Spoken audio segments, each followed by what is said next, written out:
안녕하십니까. BMW 김원근입니다. 오늘은 BMW 차량을 구입하기 위해서 어떤 금융 상품들을 선택을 해야 되는지, 일단 그 첫 번째인 스마트 할부가 어떤 건지부터 알아보도록 하겠습니다. 일단 스마트 할부의 개념 자체는 리스와 비슷합니다.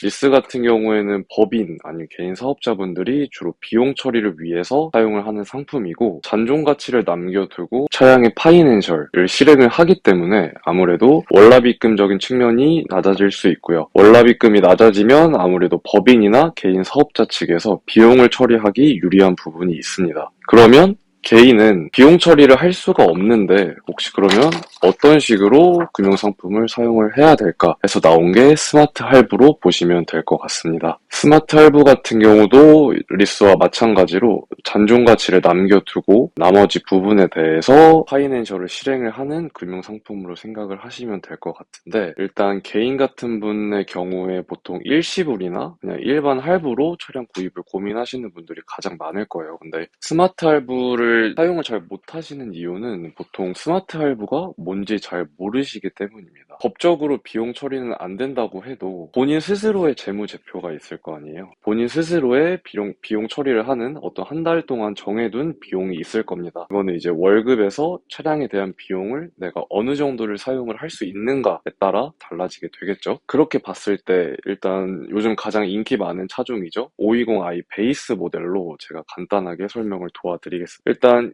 2월 할인이 있지만 정확한 설명을 위해서 할인은 넣어보지 않았고요. 그냥 기본 차량가를 어떤 식으로 나눠서 월마다 사용을 하게 되는지에 대해서 한번 설명을 도와드릴 거고, 520i 베이스 모델 같은 경우에는 6,980만 원대 차량입니다. 근데 보통 차량을 사용을 해보신 분들은 아시겠지만 되게 차를 오랫동안 타는 게 힘들어요. 사실 지금 개인이 차를 구매한다고 했을 때 10년 정도 탑승을 하는 게 사실 힘듭니다. 그래서 5년 정도 기준으로 차량을 구입을 한다라고 생각을 했을 때 520i 베이스 모델 같은 경우에는 6,980만 원을 이제 나누게 되겠죠. 대략 60개월로 나누면 월 납입금이 한 116만 원 정도로 생각을 하시면 됩니다. 그러면 대략 한 600만 원 버는 사람이 차량을 구입을 한다고 생각을 했을 때 대략 한 달 동안 6분의 1 정도의 자기 월급 대비 6분의 1 정도를 차량 가격에 사용을 하시게 되겠죠.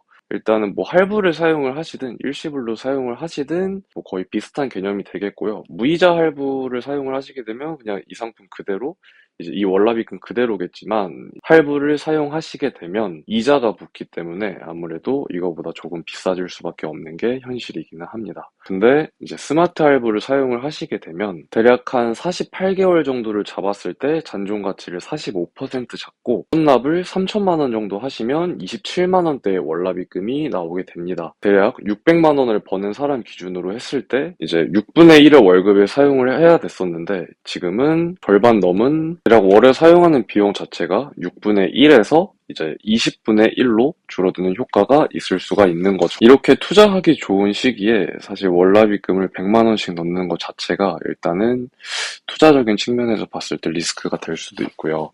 저희는 이제 스마트 할부 같은 경우에는 잔존 가치에 대해서 반납, 인수, 재할부가 가능한 상품인데, 저 같은 경우는 인수나 재할부 조건을 추천드리지는 않습니다. 일단 48개월 기준으로 봤을 때 잔존 가치가 45% 정도 남아 있고요. 그렇게 되면은 차량이 신차를 구매를 하고서 뭐 대략적으로 1년 동안 10% 정도 감가가 된다고 생각을 하면 대략 차량가가 한 60% 정도 남아 있을 건데요. 실제로는 60%까지 이렇게 거의 절반 가격까지 신차값이 떨어지진 않습니다. 4년이면 아직 이제 소모품에 대한 보증도 남아 있기 때문에 중고차를 판매하셨을 땐 대략 70% 정도 남아 있다고 가정을 해볼게요. 그렇게 생각을 했을 때 70% 남아있는 내 신차값의 가치와 잔존 가치로 잡혀있는 45% 가치의 갭 차이가 있죠. 이 갭 차이를 이제 다음 차를 구입을 하실 때 또 스마트 할부를 사용을 하시면서 대략 선납금으로 3천만 원을 준비하셨다면 이제 이 갭 차이가 있기 때문에 이걸로 다음 차량을 구입을 하실 때는 아무런 선납금이 없이 차량을 월납입금만 납부를 하면서 차량을 운용을 하실 수가 있는 거죠. 이런 식으로 차량에 대한 비용의 개념을 아시는 개인분들한테는 스마트 할부가 가장 가장 좋은 상품일 것 같습니다. 그래서 오늘 스마트 할부에 대한 간단한 영상 찍어봤고, 이제 전화를 주시면 제가 더 자세하게 스마트 할부에 대해서 설명을 드릴 예정이니 저한테 한번 연락 주시면 감사하겠습니다.